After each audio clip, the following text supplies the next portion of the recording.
શનિ જયંતિ નિમિત્તે ખંભાતના શનિદેવ મંદિરે ભક્તોની ભારે ભીડ, તેલ અર્પણ કરી પ્રાર્થના। આજે શનિવાર અને અમાસનો પવિત્ર સંયોગ હોવાથી દેશભરમાં શનિ જયંતિ ભક્તિ ભાવ સાથે ઉજવાઈ રહી છે। ત્યારે ઐતિહાસિક શહેર ખંભાત ખાતે આવેલા શનિદેવ મંદિરમાં વહેલી સવારથી જ શ્રદ્ધાળુઓની ભારે ભીડ ઉમટી પડી હતી। ભક્તોએ શનિદેવના દર્શન કરી તેલ અર્પણ કર્યું હતું તેમજ પોતાના પરિવારની સુખ શાંતિ અને કલ્યાણ માટે પ્રાર્થનાઓ કરી હતી।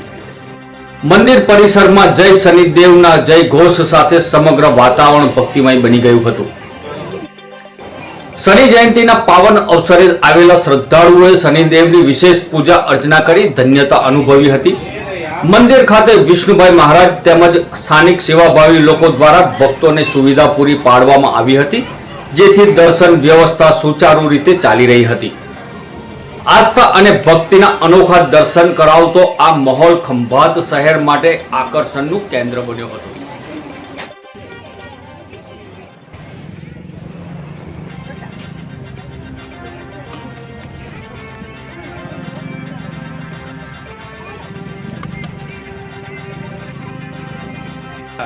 શનિવારી અમાસ છે એનો શું મહિમા છે? શનિવારી અમાસ જે છે એ બહુ જ વર્ષો પછી આજે શનિવાર પણ છે, અમાસ છે અને શનિદેવનો જન્મદિવસ છે।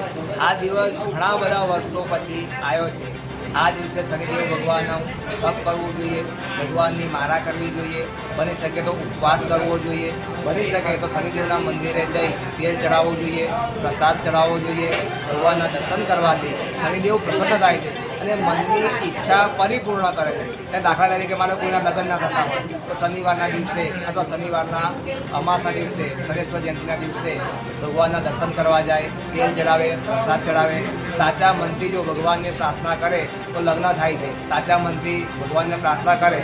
ધંધો ના ચાલતો હોય તો ધંધો ચાલે છે, બિઝનેસમાં વારંવાર રૂકાવટ આવતી હોય, બિઝનેસમાં વારંવાર લોસ થતી હોય, આ દિવસે શનેશ્વર ભગવાનને જઈને પ્રાર્થના કરવાથી ધંધામાં રૂકાવટ પણ દૂર થાય છે। એટલે કે આધિ વ્યાધિ ઉપાધિ જીવનની અંદર જે કંઈ મુશ્કેલો છે, માનસિક તણાવ છે, જે કંઈ ઉપાધિઓ છે, એ બધાનું સંકટ હરવાનું કામ ભગવાન શનિદેવ કરે છે।